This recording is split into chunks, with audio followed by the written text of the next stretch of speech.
Good morning. Have a wonderful day. How are you all?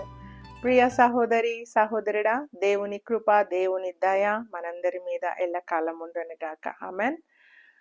This morning God is calling us to be an ambassadors of Christ. ఈ ఉదయకాల సమయంలో దేవాతి దేవుడు మనందరినీ పిలుస్తా ఉన్నాడు. ఎందుకంటే ఆయనకు రాయబారులుగా ఉండడానికండి. హల్లెలూయా. ప్రస్తుత కాలంలో చూస్తే చాలా మంది మనుషులకు రాయబారులుగా ఉంటారండి. ఇక్కడ మెసేజ్ తీసుకెళ్ళి అక్కడ చెప్తా ఉంటారు. ఇక్కడ ఇంట్లో జరిగిన ముచ్చటంతా తీసుకెళ్ళి ఇంకో ఇంట్లో చెప్తా ఉంటారు. కొన్ని తెలియకుండా మాట్లాడుతూ ఉంటారు. గాసిప్స్ చేస్తూ ఉంటారు. ఒకరి మీద ఒకరికి సాడీలు చెప్తా ఉంటారు. ఎన్నో గొడవలు పెడతా ఉంటారు. ఇంటింటికి గొడవలు పెడతా ఉంటారు. ఫ్యామిలీలో చిచ్చులు పెడతా ఉంటారు. కారణం ఏంటంటే వాళ్ళు మనుషులకు రాయబారులుగా ఉంటా ఉన్నారండి. చూడండి, కొంతమంది పర్సనల్గా కొందరు రాయబారులను పెట్టుకుంటారు. ఎందుకంటే వాళ్ళకి అన్ని పనులు చేయడానికి అండ్ వాళ్ళకి కావాల్సిన మెసేజెస్ కూడా గ్యాదర్ చేయడానికి కొంతమంది ప్రత్యేకంగా వాళ్ళని పెట్టుకుంటారండి రాయబారులని.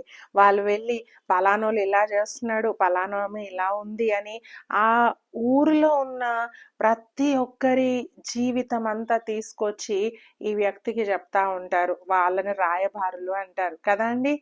ఇలా చేయడం వల్ల ఏమైనా ఉపయోగం ఉందా అండి? వాళ్ళ గురించి వీళ్ళ గురించి వాళ్ళ సీక్రెట్స్ అన్ని వీళ్ళ సీక్రెట్స్ అన్ని కలెక్ట్ చేసి వచ్చి ఒక వ్యక్తికి అప్పగించడం వల్ల ఏమన్నా లాభం ఉందా? దీనివల్ల మన హృదయం అంతా నెగిటివిటీతో నిండిపోతుంది. మన హృదయం అంతా తప్పుడు ఆలోచనలతో నిండిపోతుంది.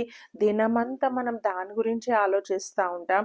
వీళ్ళు అలానంట, వీళ్ళు అలానంట, ఆమె ఇలా చేసింది, ఆయన అలా చేసినాడు. ఇవే నీ మైండ్లో తిరుగుతూ నీ శరీరము కృషించిపోతా ఉంది. నీ మైండ్ అంతా పాడైపోతా ఉంది. దీనివల్ల నీకు లాభం ఏమీ లేదండి. హల్లెలూయా. మరి ఎవరికి రాయబారులుగా ఉంటే మనకు లాభం ఉంది అంటే ప్రభు అయిన యేసు క్రీస్తుకు నువ్వు రాయబారిగా ఉండు. ఆయనకు నువ్వు ఒక అంబాసిడర్గా ఉండు. ఆయన మాటలు తీసుకెళ్ళి ఇంకొకరికి చెప్పు. ఇంకెవరన్నా చెప్పిన ఆయన మాటలు తీసుకొచ్చి ఇంకొకరికి చెప్పు. దీనివల్ల నీకు మేలు ఉందండి. ఎందుకంటే దేవుని మాటలు జీవపు ఊట అని వాక్యం చెప్తా ఉంది. ఎప్పుడైతే దేవుని మాటలు నువ్వు వింటావో లేకుంటే ఇతరులకు చెప్తావో నీ హృదయములో జీవధారలు పొంగి పొర్లుతూ ఉంటాయండి. పాజిటివిటీతో నీ మైండ్ నిండుతూ ఉంటుంది. నువ్వు మాట్లాడినప్పుడల్లా నీ మైండ్ నీ శరీరం అంతా హీలింగ్ అవుతూ ఉంటుంది. దేవుని మాటలు ఎవరైతే పలుకుతూ ఉంటారో వింటూ ఉంటారో వారి శరీరము స్వస్థపరచబడతా ఉంటుందండి. హల్లెలూయా. వాళ్ళు ఎప్పుడు హ్యాపీగా ఉంటారు. వాళ్ళు దుఃఖంతో ఉండరు, వాళ్ళు యాంగ్జైటీలో ఉండరు, వాళ్ళు డిప్రెషన్లో ఉండరు. ఈరోజు మనం ఎందుకు డిప్రెస్ అయిపోతా ఉన్నాం, ఎందుకు యాంగ్జైటీలో ఉంటా ఉన్నాం, ఎందుకు కొత్త మానసిక రోగాలతో వేదన పడతా ఉన్నామంటే కారణం ఒకటి అండి. మనము మనుషులకు రాయబారులుగా ఉంటా ఉన్నాం. నో ప్రియ సహోదరి సహోదరుడా, నిన్ను అలా మనుషులకు రాయబారులుగా ఉండడానికి దేవుడు పుట్టించలేదు. ఆ వ్యర్థమైన ఆ చెత్త మ్యాటర్ అంతా నువ్వు కలెక్ట్ చేసుకొని నీ బుర్రను పాడు చేసుకోమని దేవుడు నేను పుట్టించలేదు. నీ హృదయంలో జీవధారలు బయలుదేరాలని నిన్ను పుట్టించాడండి. నీ హృదయము నీ శరీరము ఎల్లప్పుడూ ఆరోగ్యంగా స్వస్థతగా ఉండాలని ఆయన నిన్ను పుట్టించుకున్నాడు. నువ్వు తండ్రికి రాయబారిగా ఉండాలని ఆయన నిన్ను పుట్టించాడు.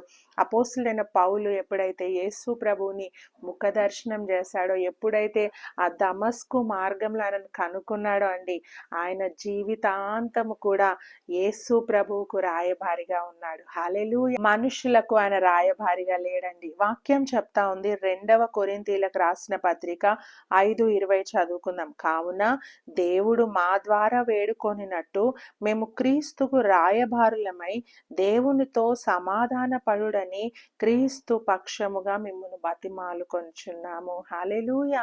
ఒకప్పుడు ఆయన మాటలు ఎలా ఉన్నాయో మనకు తెలియదండి. ప్రభువుని ఎరగక ముందు ఆయన మాటలు ఎంత ఘోరంగా ఉన్నాయో మనకు తెలియదు. కానీ ఎప్పుడైతే యేసు ప్రభువును ఆయన తెలుసుకున్నాడో ఆయన ప్రభువుకు రాయబారిగా మారాడు. అంతేకాదండి, ఆయన అక్కడున్న మనుషులతో చెప్తున్నాడు, క్రీస్తు పక్షంగా మేము మిమ్మల్ని బతిమలాడుకుంటా ఉన్నాము, మిమ్మల్ని వేడుకుంటా ఉన్నాము, మీరు మారు మనసు పొందండి అని అక్కడ పౌలు బతిమలాడుతా ఉన్నాడండి. ప్రియ సహోదరి సహోదరుడా, క్రీస్తుకు రాయబారిగా నువ్వు ఉండు, క్రీస్తు రాయబారిగా, క్రీస్తు అంబాసిడర్గా నువ్వు ఉండు. ఈ లోకంలో ఆయన మాటలు తీసుకెళ్ళి వేరే వాళ్ళకి చెప్పు. ఎవరైనా ఆయన మాటలు ప్రకటిస్తూ ఉంటే ఆ మాటలు విని నీ హృదయంలో భద్రపరచుకో.